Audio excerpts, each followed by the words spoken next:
चाहे एक भी सत्संग अगर ध्यान से सुन लो तो एक ही सत्संग भगवत प्राप्ति कराने के लिए पर्याप्त है। एक ही सत्संग, कोई ऐसा सत्संग अधूरा नहीं होगा जिसको सुनने के बाद भगवत प्राप्ति के लिए कुछ जानना बाकी रहे। बस चल दो, जैसा सत्संग में सुनो वैसा चल दो तो भगवत प्राप्ति निश्चित है। इस साधक के लिए सावधानियां, मतलब जैसे साधना में देखो, सबसे पहली सावधानियां भी, जैसे वो संत भगवान आए थे नारायण स्वामी जी के परिकर के, पहली बात है कि हमारा लक्ष्य क्या है, साधक का लक्ष्य क्या है।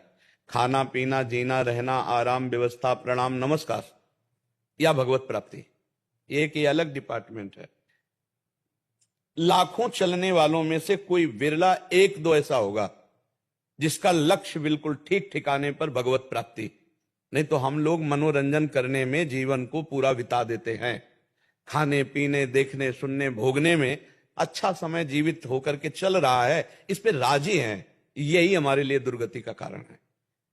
हम राजी ना हो, हम विकल हो जाएं।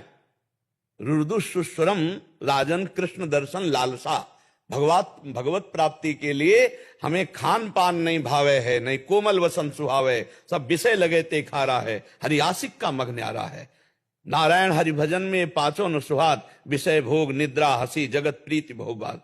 एक अंदर उदासी, एक खिन्नता, हर समय निरंतर भगवत स्मरण परायण, किसी से बोलने का मन न हो, ना काहू सो बोलिबो ना कोई व्यवहार, अपनी कुंवर किशोरी को जियत निहार निहार, शांत हो जाए। पहला है शांत रस, 5 रसों में पहला शांत रस है। अगर हमारे अंदर शांत रस आ गया, किसी भी तरह का कोई विकार नहीं, कोई चाह नहीं, कोई अपना नहीं पूरी सृष्टि में, प्रभु के सिवा अपना शरीर भी नहीं, प्रभु के सिवा अपना शरीर भी अपना नहीं, तब जाकर के निरंतरता बनती है भजन की, और उसी में प्रेम ब्रह्मबोध सब कुछ प्राप्त हो जाता है। खूब नाम जप करो, शरीर से असंग रहो। अपने शरीर से जब असंग है तो दूसरों से असंगता की बात ही क्या है। जो दुख सुख आवे प्रारब्ध के अनुसार शरीर को भोगने दो, आप इसके साक्षी होकर निरंतर भजन परायण रहो, इसी से भगवत तत्व का बोध हो जाएगा, इसी से भगवत प्राप्ति हो जाएगी। महर्षि, इसमें एक प्रश्न था। महर्षि, हम सब साधक जन एक मन में ऐसा रहता है कि हो जाएगा अपने आप, हम तो चलते रहे, या नाम भी चल रहा है और ये भी चल रहा है, ये नहीं, नाम चल रहा है तो ये नहीं हो जाएगा, मतलब थोड़ा नहीं, ढिलाई दी तो मारे जाओगे, पक्की बात है। अगर 10 मिनट भी मनोरंजन में गए तो तुम 24 घंटे भजन करने वाले हो, भले मारे जाओगे, माया गिरा देगी। ऐसा नहीं है, एक भी बिंदु अगर आपने दोषयुक्त अपने अंदर बनाए रखा तो मार के गिरा देगी माया। तो ये तो अभी साधक नियमावली पहले बिल्कुल आजीवन नियमावली पक्की, आजीवन, थोड़ा भी मनोरंजन तो मार के गिरा दिए जाएंगे। उपासक को पहले लक्ष्य दृढ़ करना चाहिए कि मैं अपनी गर्दन कटा सकता हूं लेकिन अपने साधन को नहीं नष्ट होने दूंगा। नहीं तो मनोरंजन के लिए बहुत बढ़िया संसार है, माया ऐसे अवसर फेंक देती है। एक ही मनोरंजन थोड़ी है, नेत्रों का, श्रवणेन्द्रिय का, घ्राणेन्द्रिय का, रसेंद्रिय का, जनेन्द्रिय का, इन वेगों को सहना बहुत कठिन है, और इनके मनोरंजन के लिए फिर व्यवस्था कर देती है। क्योंकि भगवत प्राप्ति करना चाहते हो ना, तो ये मनोरंजन वाटिका में आओ, तो जो कहता है नहीं, तो फिर सिद्धियां का मनोरंजन, फिर वो भी नहीं, बड़े बड़े देवता उसकी सेवा में खड़े हो जाते हैं, वो भी नहीं, ब्रह्मादिक के भोग सब विषम लागत ताई, नारायण ब्रज चंद की लगन लगी ही जाए, सुरपति नरपति लोकपति जिनके भावे घास, और रहे परम आनंद में तज से, तब भगवत साक्षात्कार की वेदना जागृत होती। वेदना हाय हाय मच जाता है, कैसे जीऊं आपके बिना प्रभु। रुदन, ऐसा रुदन जैसे पूछो मत, हृदय फट जाए। वो गंभीर बैठा है नहीं तो हृदय फट जाए, ऐसा तब भगवत साक्षात्कार होता है। यहां हम लोग मनोरंजन में लग जाते हैं, समाज को उपदेश देना, प्रणाम नमस्कार लेना, अच्छे अच्छे पदार्थ खाना, अच्छी अच्छी भोग विलासता, उसको स्वीकार कर लेना, गया। महर्षि, आज सुबह हम जब आपके साथ टहल रहे थे तो आप एक साधक को उपदेश दे रहे थे कि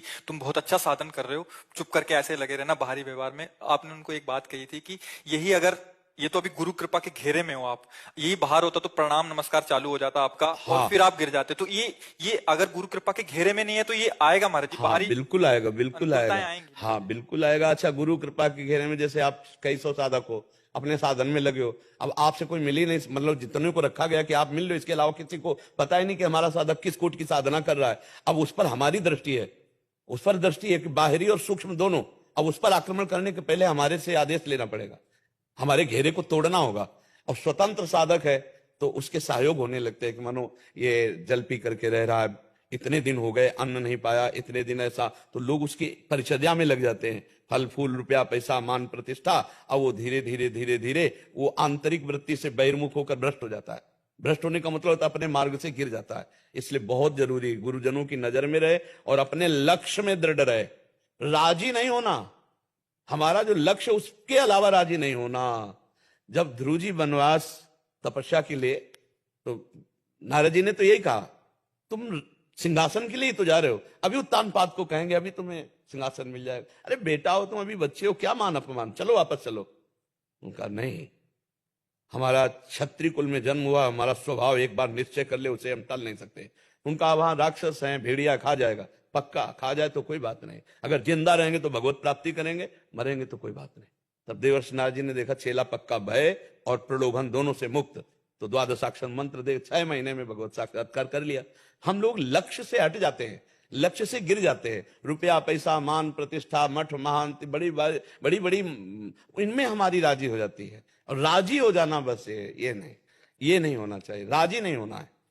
आप भी कुछ भी जाए, संसार के भोग संसार की व्यवस्था है, ना भोगना है ना राजी होना है, वो भगवत प्राप्त हो जाएगा। मर्जी, जैसे आपकी बात सुन रहे हैं तो एकदम दृढ़ता हो रही है, अभी कुछ दिन तो चलेगा, 1 महीना 2 महीना, फिर ढिलाई क्यों हो जाती है? तो इसलिए रोज सत्संग सुनना चाहिए।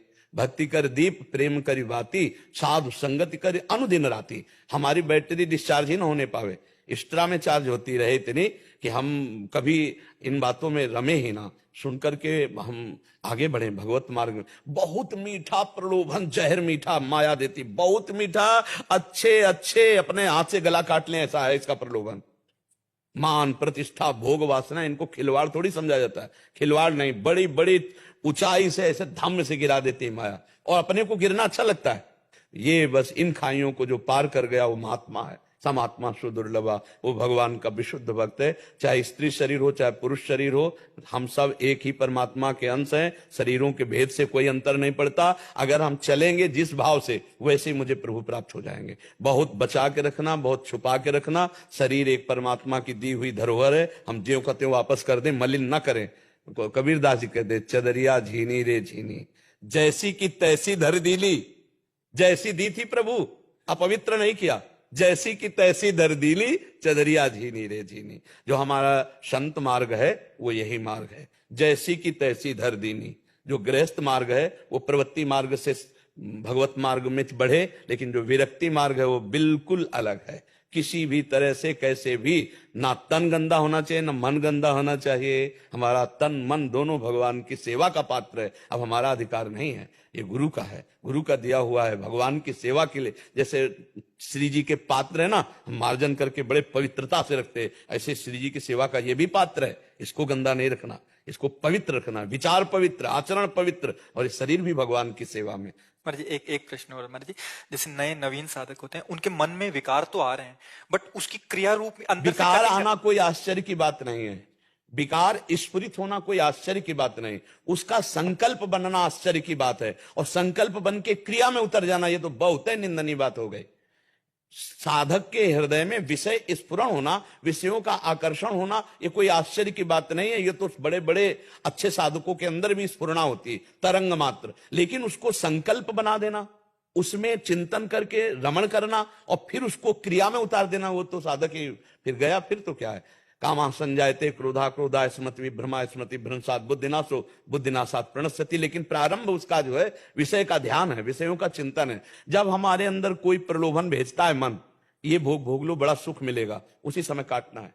नहीं, मर चाहे जाऊं, भगवत सुख के लिए मैंने ये जीवन अर्पित किया, इस सुख के लिए नहीं, वो 1000 बार कर, बड़ा सुख मिलेगा। साधक इसी में फिसलता है। अब उस समय वो काटे मंत्र के द्वारा, नाम जप के द्वारा, नहीं नहीं राधा राधा राधा राधा राधा, नहीं राधा राधा राधा राधा राधा, बार बार अंदर से हटाए, उसका संकल्प ना बनने पाए। मन कहेगा अरे चुप रहो, इस समय थोड़ा देखो हम क्या तुम्हें दिखा रहे हैं, क्या तुम्हें समझा रहे हैं। उसकी बात ना सुने, उसे काट दे, तो संकल्प नहीं बन पाया। और सुन लिया तो संकल्प बन जाएगा, और संकल्प बन गया तो क्रिया में उतार देगा। और ऐसा संग नहीं करना चाहिए साधक को, चाहे वो पुरुष हो चाहे स्त्री हो। एक दृष्टि में पता चल जाता है हमारी तरफ किस भाव से देखा जा रहा है। सबको इतना ज्ञान तो भगवान ने दिया है कि एक दृष्टि में पता चल जाता है कि ये हमारी तरफ किस भाव से देख रहे हैं। अच्छा चलो देखना से, फिर व्यवहार से पता चल जाता है कि ये सकाम या निष्काम। अगर हमको समझ में आ जाए कि ये काम संबंधी चेष्टा वाला, काम संबंधी चेष्टा वाली, जैसे भी तो हमको तत्काल उसका संग ऐसे त्यागना चाहिए जैसे काला सर्प आ जाए और हमारी गोदी में गिर जाए तो हम क्या करेंगे? विचार करेंगे क्या? पहले फटकेंगे। पहले हमको भागना चाहिए, पहले दूरी बनाना चाहिए, फिर विचार करना चाहिए। हमारे शास्त्रों में ऐसा लिखा है, जैसे कोबरा सर्प आके हमारी गोद में गिर जाए तो विचार करेंगे क्या? नहीं, पहला काम करेंगे उसे फेंक देंगे। ऐसे ही कुसंग जहां होने को हो तो पहला काम करें, पहले भागे, वहां से हटे। विचार की जरूरत नहीं, पहले हटो, दूरी बनाओ, फिर विचार करो। अगर विचार में लग गए, दूरी नहीं बनाया, तो फिर मन की चाल होती है। जैसे कोई भी विषय है, वो कहेगा हम भोगेंगे नहीं, दूर से देख लेते हैं। किसी भी विषय को भोगना नहीं, बस छू लेते हैं धीरे धीरे धीरे धीरे, तो मन बड़ी फुसला के फंसाता है। हम लोगों को इसी फुसलाहट में गिराता है। इसी को संभालना है। किसी भी तरह से पहले ही उसमें एक विषय में गिरा सकता है तो हर विषय में गिरा सकता है। साधक को हर विषय में सावधान रहना चाहिए। छोटे छोटे बिंदु हैं जिनसे हमको मन फिसला करके सिंधु में गिरा देगा। अभी तो बिंदु हैं, लेकिन सिंधु में गिरा देगा जहां से निकल पाना मुश्किल है, और वो विषय में डूब जाएगा। इसलिए साधक को तो बहुत, चाहे जवान हो चाहे बूढ़ा, इससे कोई मतलब नहीं, शरीर से कोई मतलब नहीं मन को, तो हम कभी भी ढिलाई ना दें। अगर साधक ढिलाई देगा तो हर सुविधा मिल जाएगी, भगवान नहीं मिलेंगे। सारे सुख मिल जाएंगे, क्योंकि भगवान के लिए चले हो ना, तो माया हर मनोरंजन की बात आपको पूरी कर देगी, लेकिन भगवान नहीं मिलेंगे। और अगर भगवान को प्राप्त करना है तो केवल पहले भगवत प्राप्ति, फिर भगवान जब मिल जाए, भगवदानंद की अनुभूति हो गई, तो अब महलों में रखो चाहे झोपड़ी में बांध दो, अब आपकी छूट। लेकिन जब तक आप नहीं मिलोगे तब तक आपको भी छूट नहीं कि महलों में रखो चाहे झोपड़ी में बांध दो। नहीं, हमें आप चाहिए, पहले आप मिलिए। आपसे युक्त होकर जहां चाहो लगा दो। आप नहीं मिलोगे तब तक कुछ स्वीकार नहीं करेंगे, पहले आप चाहिए। साधक को पहले इसमें लगना चाहिए। खूब भगवान का भजन करो, बुरे आचरणों का त्याग करो। किसी भी तरह से विरक्त भाव वाले उपासक को भगवान के सिवा किसी भोग में राजी नहीं होना चाहिए। पक्का किसी भी तरह का प्रलोभन, चाहे वो गुरु हो चाहे कोई भी हो, पक्का हम जिस मार्ग के पथिक हैं उस मार्ग को समझना चाहिए। अगर गुरु भी हमारी परीक्षा ले तो हमको भ्रष्ट नहीं होना चाहिए, विरोध में खड़े हो जाना चाहिए। तो गुरु प्रसन्न हो जाएगा, असली होगा, और नकली होगा तो बच जाओगे।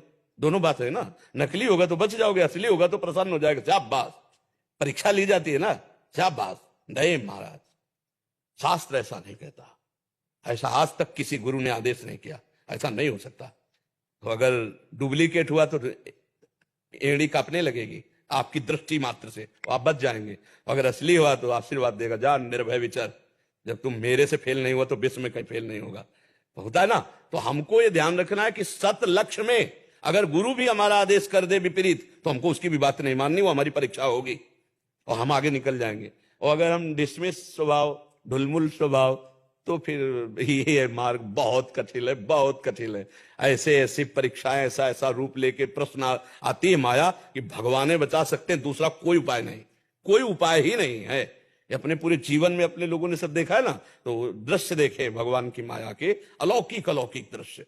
बस एक लक्ष्य नहीं, ये मेरा लक्ष्य नहीं, नहीं नहीं, भाग भाग भाग। आज तक एक दोस्त नहीं बोला, एक दोस्त नहीं बोला, पूरी सृष्टि में हमारा एक भी दोस्त नहीं। तो दुश्मन का सवाल है नहीं, जब दोस्त नहीं तो दुश्मन के, राग नहीं तो द्वेष का सवाल ही नहीं। और जो दोस्त बने हैं वो चमत्कारिक है, उन्हीं का सारा खेल चल रहा है। वही दोस्त हैं हमारे प्रभु, प्रभु के सिवा कोई दोस्त नहीं। ये सब है, हम इनको अपना नहीं मानते। हमारे स्वामी शिष्य रूप धारण करके आए और मुझसे सेवा स्वांग करवा रहे हैं गुरु रूप का। मैं हम इनके सेवक हैं, हमारे सब स्वामी हैं। आप सब आए हो, मेरे भगवान इस रूप में आए, प्रश्न उत्तर का आनंद दिला रहे, बस इतना भाव है। ये नहीं है कि यहां से ज्ञान निकल रहा है, नहीं नहीं, आनंद का परस्पर बोधयंता, ये केवल सुख देने के लिए भगवान इस रूप में आए हुए हैं। बहुत सावधानी से चलो तो इसी जन्म में भगवान मिल जाएंगे, और ऐसे मिल जाएंगे जैसे हम आपको देख रहे हैं, गले लगते हैं, बात करते हैं, भक्तों के संग भगवान खेलते हैं। बस जैसी भावना करोगे वैसा ही आपको अनुभव आएगा। जाकी रही भावना जैसी प्रभु मूर्ति देखी, ये यथा माम प्रपद्यन्ते तास तथैव भजाम्यहम्। अगर आप चाहोगे कि भगवान मेरे सामने प्रकट हो, ऐसे बस वो परीक्षा लेंगे कि और किसी में राजी तो नहीं है। जैसे छोटा बच्चा खिलौनों से खेलना बंद कर दे, रोने लगे, तो माता दूसरा खिलौना बेचती है, उससे ही रोता है, तो माता किसी और को भेजी, जा गोद में ले ले, थोड़ा खवा पिला, ऐसा। वो फिर भी रोना बंद ना करे तो कहे बड़े नटखट है, हमारी गोद में चुप, तब वो लेगा। ऐसे ही भगवान भी है, पहले खिलौने देते हैं, खेलो, नहीं चाहिए खिलौना। तो फिर सिद्धियां सिद्धियां जाओ चुप।